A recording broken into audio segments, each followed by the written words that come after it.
बिस्मिल्लाहिर्रहमानिर्रहीम। आप जहाँ कहीं भी हों, अल्लाह आपको अपनी हिफ्ज़-ओ अमान में रखे, आमीन। प्यारे दोस्तों, अस्सलाम वालेकुम। आज की हॉरर स्टोरी का ताल्लुक गिलगित से है। ये एक कंपनी के डिस्ट्रीब्यूटर की कहानी है। ये काम की सिलसिले में गिलगित में कुछ महीनों के लिए रिहाइश रखनी पड़ गई। नाम इनका अरशद है। तो अरशद साहब बताते हैं कि मैंने गिलगित में जब रिहाइश अपनी रख ली तो बर्फ तो सुना था कि पड़ती है, पर इतनी बर्फ पड़ती है कि पाइपों में पानी भी नहीं आता, पाइपों में भी बर्फ जम जाती है, इतनी ठंड। खैर, कंपनी ने भेजा हुआ था। तो अरशद साहब बताते हैं कि 10-15 दिन तो बहुत तकलीफ हुई। बाद में वहाँ सलाम दुआ भी हो गई और काम के सिलसिले में मुझे रहना था वहाँ 2 या 2.5 महीने। तो वाकफियत में बढ़ाता गया।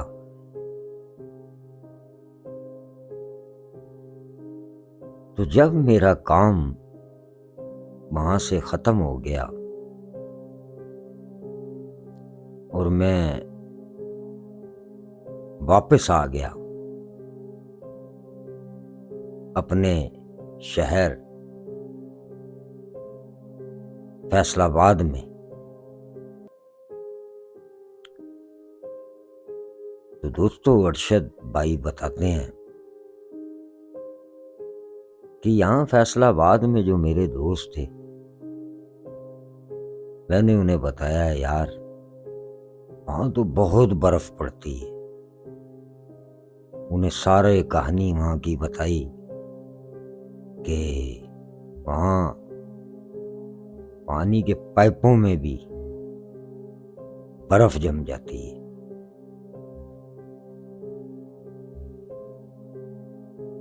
लकड़ियाँ जलाते हैं हम लोग, तो फिर वहाँ गुजारा होता है। तो लकड़ियाँ भी खरीदनी पड़ती हैं, बहुत महंगी मिलती हैं।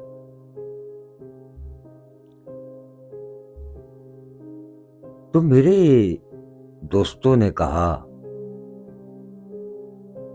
यार अब तो तेरी वाकफियत भी हो गई है, कभी हमें घुमाने फिराने लेके चलना। उसने कहा कोई मसला ही नहीं, बस बनाते हैं प्रोग्राम, फिर वहाँ चले जाएंगे। वहाँ तो बहुत वाकफियत है अपनी, दुकानदार जानते हैं, मोहल्लेदार जानते हैं जहाँ मैं रहता था। अरशद साहब खुद भी बहुत अच्छे हैं। तो अरशद साहब बताते हैं कि हमारा प्रोग्राम बन गया।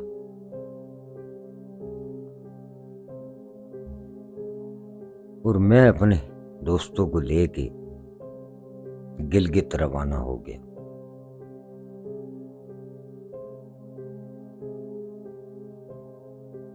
वहाँ एक बाबा जी थे जिनसे मैं लकड़ियाँ खरीदता था। उनसे तो मेरी बहुत दोस्ती हो गई थी। उम्र में तो मेरे वालिद साहब की उम्रों के थे, लेकिन दोस्त बन गए थे। मैं अपने दोस्तों को लेके उनके पास पहुंचा और बाबा जी ने कहा, अरशद तू फिर आ गया, लगता है इस दफा कंपनी के ज्यादा आदमी आ गए हो। मैंने कहा, नहीं बाबा जी, ये मेरे दोस्त हैं, ये भी फैसलाबाद में रहते हैं और मैं इन्हें घुमाने लाया हूं। तो बाबा जी ने कहा, क्यों नहीं क्यों नहीं, खूब घूमो बेटा, और तुम हमारे मेहमान हो। खैर बाबा जी गरीब तो बहुत थे, लेकिन दिल बहुत बड़ा था। खैर एक दिन हमने प्रोग्राम बनाया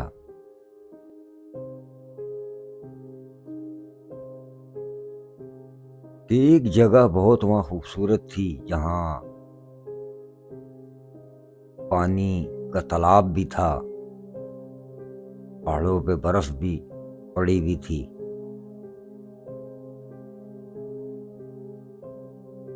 तो हमने कहा, यार रात गुजारते हैं। हमने जनाब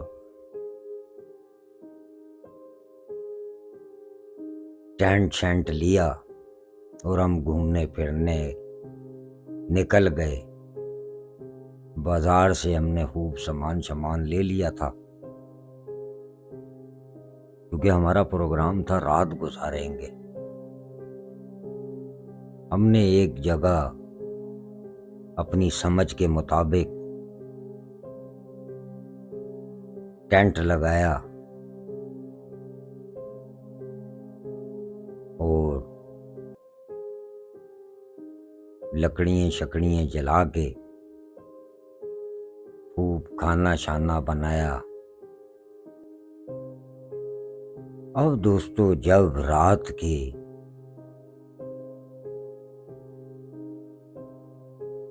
12:30 बजे अरशद भाई बताते हैं कि जो हमारा टेंट था जिसमें हमने लेटना था,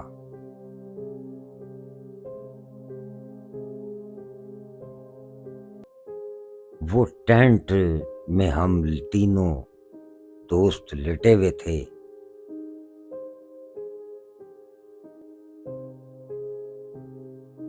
तो ऐसा महसूस हुआ जैसे बाहर तूफान सा आ गया।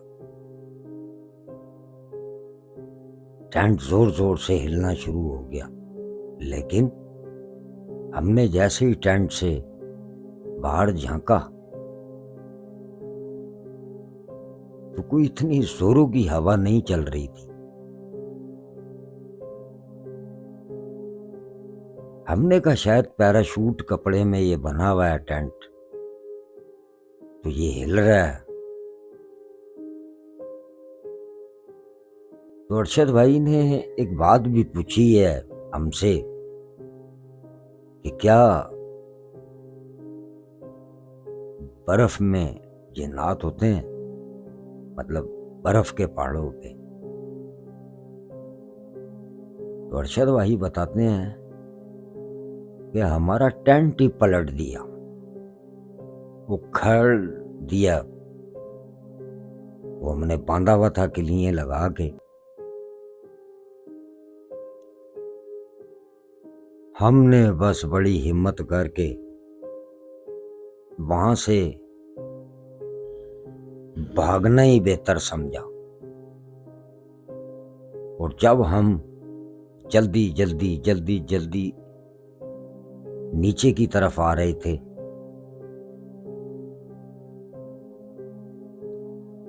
तो जिस तरह अक्सर लोग बर्फ में वो बर्फ के पुतले से बना देते हैं या और चीजें बना देते हैं, तो अरशद भाई बताते हैं कि सफेद सी कोई चीज, जब हमने उसे देखा तो वो ऐसा लग रहा था बर्फ चल रही है हमारे पीछे।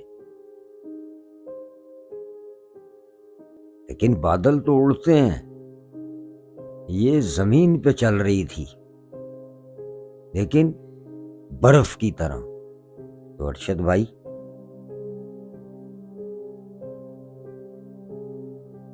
ये जिन्नात कई किस्म के होते हैं।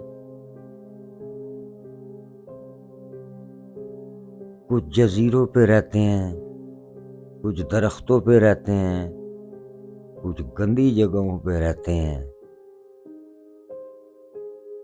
तो कई ठिकाने हैं इनके अरशद भाई। जिस तरह हम इंसानों में कई किस्म के इंसान हैं, ऐसे आपने देखा होगा या सुना होगा, अब अफ्रीका में ऐसे भी लोग हैं जो अभी तक पत्ते मानते हैं, पानी के किनारों पे रहते हैं। इस तरह इनमें भी हैं।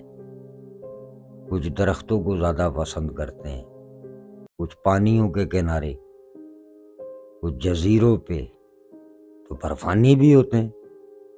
जिस तरह एक मिसाल आपको दे के समझाते हैं। फर्ज करें जापान में किसी पे हो, बच्ची या बच्चे पे जिन्नात का असर, तो वो उर्दू तो नहीं बोलेगा ना, लाजमी है जैसा देश वैसा भेष, उसने तो जापानी जबान में बात करनी। तो होते हैं बर्फानी जिन्नात भी होते हैं। तो बहुत अच्छा किया आप वहां से निकल आए, वरना वो आपको मजीद नुकसान पहुंचाते। ये भी हो सकता है जहां आपने वो टेंट फिट किया था,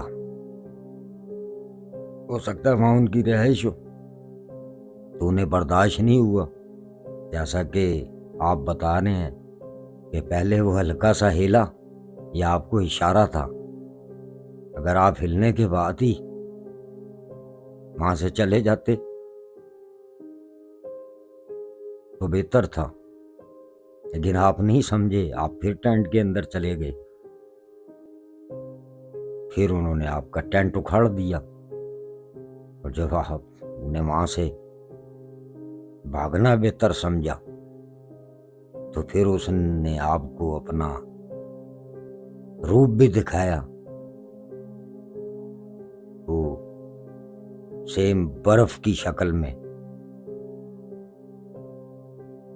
तो अरशद भाई, बेहतर किया आपने, आप वहां से निकल आए। तो प्यारे दोस्तों, आज की बर्फ वाली हॉरर स्टोरी आपको कैसी लगी?